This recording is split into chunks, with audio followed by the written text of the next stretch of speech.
અમરેલી પાટીદાર સમાજની દીકરીના વકીલ ગોપાલ ઇટાલિયાની હવે એક મોટી પ્રતિક્રિયા સામે આવી છે।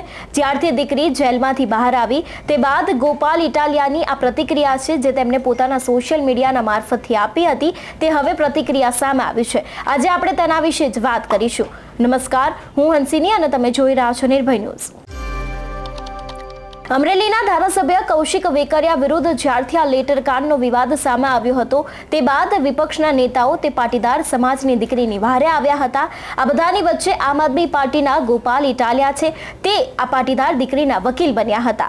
વકીલ બનતાની સાથે જ તેઓ આ દીકરી માટે લડ્યા હતા। તે બાદ આ દીકરીનો ગઈકાલે જેલવાસ પૂરો થતાની સાથે તે દીકરી પોતાના ઘરે પરત ફરી હતી। આ બધાની વચ્ચે હવે ગોપાલ ઇટાલિયા ભાજપ સરકારને આડે હાથે લેતા તેની સાથે જ ભાજપ સરકારની ઉપર તેઓ શું બોલી રહ્યા છે તે સાંભળીએ।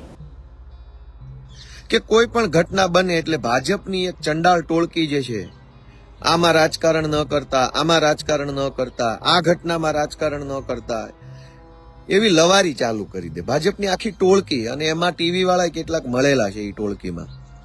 આ આખી ટોળકી ભેગી મળીને ઘટના કોઈ પણ બને, બળાત્કારની, ખૂનની, લૂંટની, એક્સિડન્ટની, કોઈ હાદસો બની જાય, ઘટના ગમે તે બને, ભાજપની એક ટોળકી અને ટીવીમાં બેઠેલા ભાજપના કેટલાક ચીયર લીડર્સ આ આખી ટોળકી ભો કરવા માંડે અને એવું બોલે કે આ ઘટનામાં રાજકારણ ન કરતા, રાજકારણ ન કરતા, જો રાજકારણ વાળા આવી ગયા, ગીધ આવી ગયા, આમ આવી ગયા, તેમ આવી ગયા। મારે ઘટના કોઈ પણ બને એના ઉપર બે સ્ટેન્ડ લોકોને સમજાવવા છે, જનતાને અને ખાસ કરીને જાગૃત યુવાનોને, કે એક ઘટનાના 6 પક્ષકારો છે ને 6 પક્ષકારો એની અંદર ઇન્વોલ્વ હોવા જ જોઈએ। ઇન્વોલ્વ ન હોય તો ખોટું છે, એનો વિરોધ થવો જોઈએ। ઇન્વોલ્વ થાય એનો વિરોધ ન થવો જોઈએ। જ્યારે આ ભાજપની ટોળકી આ ઘટનામાં રાજકારણ ન કરતા એવું ભોંકવાનું ચાલુ કરે છે ભાજપની આખી ટોળકી, ત્યારે મારે સમજાવવું છે બધાને, રિક્વેસ્ટ સાથે, જનતાને, યુવા દોસ્તોને, કે શું કામ રાજકારણ ઇન્વોલ્વ થવું જોઈએ। જેમ કે કોઈ બળાત્કારની ઘટના બને છે કોઈ દૂર નાના એવા ગામડામાં કોઈ ગરીબ પરિવાર સાથે, તો સૌથી પહેલા તો 6 પક્ષકારો પૈકી સત્તામાં બેઠેલો પક્ષ દબાવવાની કોશિશ કરે છે। મીડિયામાં તો ચીયર લીડર્સ છે ભાજપના કેટલાક લોકો, એટલે એમને રસ નથી હોતો ઘટના લોકો સમક્ષ આવે એના માટે।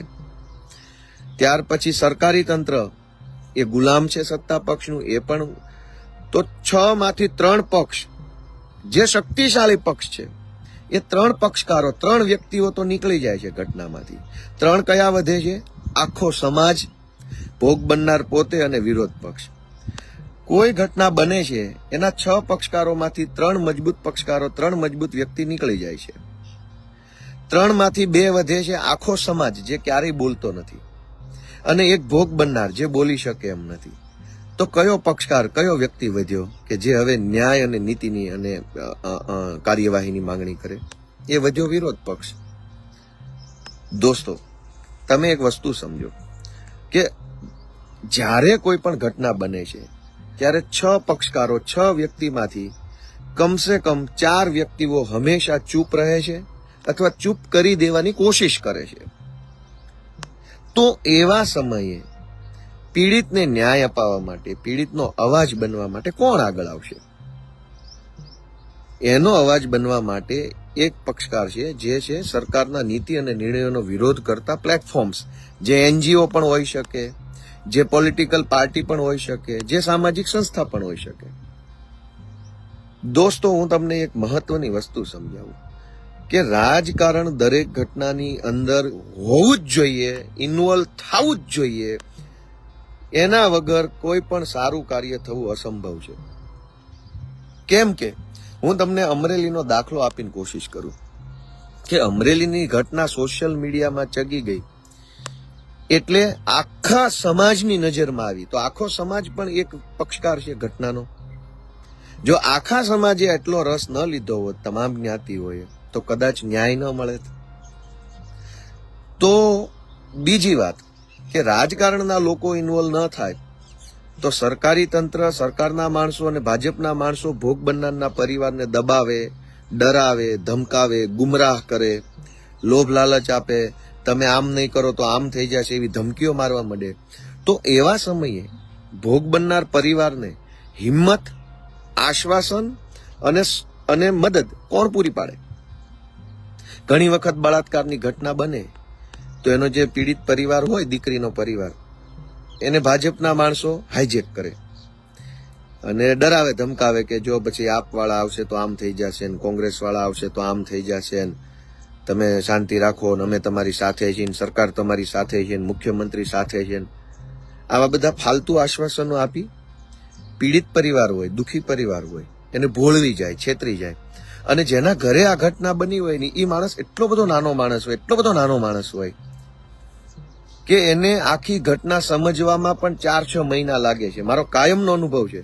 ગોપાલભાઈ ઇટાલિયા સાથે કોઈ ઘટના બને તો મને 1 સેકન્ડના 20માં 50માં ભાગની અંદર ખબર પડી જાય કે શું બન્યું છે અને આગળ શું થશે. પણ જેણે પોતાના જીવનની અંદર ક્યારેય કોર્ટ કચેરી પોલીસને જોઈ નથી, જેણે ક્યારે કોઈ ગંભીર ઘટનાનો સામનો નથી કર્યો, એના પરિવારમાં જીવનમાં પહેલી વખત કોઈ ગંભીર ઘટના બને તો એ નાનો માણસ એટલો બધો અવાક થઈ જાય, એટલો બધો આઘાતમાં હોય છે કે વિચારી જ નથી શકતા. મહિનાઓ લાગે છે એને સમજવામાં કે શું ઘટના બની, અમારો શું ફોલ્ટ હતો, કઈ પાર્ટી વાળાની કઈ ભૂમિકા હતી, આગેવાનોએ સાચું કર્યું ખોટું કર્યું, આ બધું સમજવામાં મહિનાઓ લાગે છે, દિવસ નથી બોલતો હું. તો જ્યારે એક નાના માણસના ઘરે કોઈ પણ ઘટના બને એ માણસ નથી વિચારી શકતો, કશું નહીં વિચારી શકતો, અટવાઈ જાય, મૂંઝાઈ જાય, શૂન્ય મનસ્ક થઈ જાય, એના મગજમાંથી વિચારો ખાલી થઈ જાય ને માત્ર એ માણસ આઘાતમાં હોય છે. એવા સમયે એને સાચો ટેકો કોણ પૂરો પાડે? રાજકારણમાં હોય એ લોકો, મારી જેવા, બીજા જેવા, ત્રીજા જેવા, કે જેનું મગજ કામ કરતું હોય, આઘાતની અંદર સરી જાય અને મગજ લોક ન થયેલું હોય પણ એ માણસનું મગજ સ્થિર બુદ્ધિથી હાલતું હોય, એવો માણસ સપોર્ટમાં આવે તો પેલો પીડિત પરિવાર છે એના માટે ન્યાય થઈ શકે. મારે દોસ્તો એટલું કહેવું છે કે કોઈ પણ ઘટનામાં રાજકારણ થવું જ જોઈએ. ઘટના બને એટલે ઈ ઘટનાની આસપાસમાં જેટલા ડાયા માણસો હોય, ઈ ગામમાં જે ડાયા માણસો હોય, ઈ કુટુંબમાં જે ડાયા માણસો હોય, એને સામે ચાલીને ફોન કરીને તાત્કાલિક વિરોધ પક્ષના માણસોને બોલાવવા જોઈએ. હવે રાજકારણીય કોઈ ઘટનામાં ઇન્વોલ્વ થાય તો શું થાય એને સમજીએ કે જ્યાં સુધી નેતા નથી આવતા ત્યાં સુધી મીડિયા નથી આવતું, ત્યાં સુધી ઘટના લોકો સુધી પહોંચતી નથી. એવી અનેક ઘટનાઓ આવી બીજી બની જાય છે. ગામડાઓની અંદર લુખ્ખા અસામાજિક તત્વો બેન દીકરીની છેડતી કરતા હોય છે, પછી ડરના માર્યો માણસ કોઈને નથી કહેતો ને એ ઘટના ઇતિહાસમાં ધરબાઈ જાય. એવું હજારો વખત બન્યું છે. આપણે બધા જાણીએ જ છીએ કે એક નિર્દોષ બેન દીકરીને ગામનો કોઈ લુખેશ હેરાન કરતો હોય, વર્ષો સુધી હેરાન કરે, પણ દીકરીનો બાપ ડરે એટલે કશું ન બોલે. વર્ષો સુધી આવું ચાલે. અંતે દીકરીના લગ્ન બગ્ન થાય બીજા સિટીમાં જાય તો અલગ વાત છે, બાકી આ ઘટના હાલતી હોય પણ કોઈ બોલે નહીં. તો એવી જ સમયે એની કોઈ નોંધ આખા ગુજરાતમાં, સમાજમાં, કુટુંબમાં ન લેવાય. પણ ધારો કે એ ઘટના બનીને કોઈએ ગોપાલભાઈ ઇટાલિયાને ફોન કર્યો ને ગોપાલભાઈ એ ગામમાં જઈને બેઠા, તો ગોપાલભાઈના જવાથી શું થશે? આખા ગુજરાતને ખબર પડશે કે ફલાણા તાલુકાના ફલાણા ગામમાં એક દીકરીને ફલાણો લુખ્ખો આવી રીતે હેરાન કરે છે.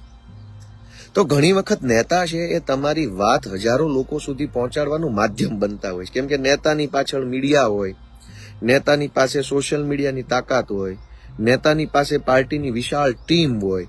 તો નેતા ધારે એવી રીતે ટીમને કામે લગાડી શકે, નેતા પોલીસ હારે વાત કરી શકે, નેતા અધિકારીઓ ખોટું કરતા હોય તો અધિકારીઓને પણ કડક શબ્દોમાં કહી શકે, નેતા છે એ ગુજરાત સુધી અવાજ પહોંચાડી શકે, પીડિત પરિવારને સરકારી તંત્ર દબાવતું હોય તો એને પણ નેતા ઠીક કરી શકે. તો એક નેતા જ્યારે કોઈ ઘટનામાં આવે છે ત્યારે એનાથી સમાજનો ફાયદો થાય છે.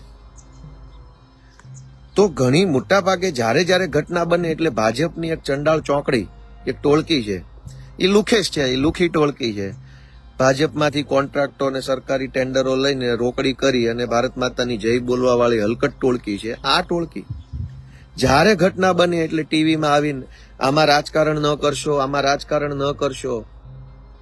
અમરેલી પાટીદાર સમાજની દીકરીનો જે વિવાદ હતો તે વિવાદ હજી સુધી શમ્યો નથી.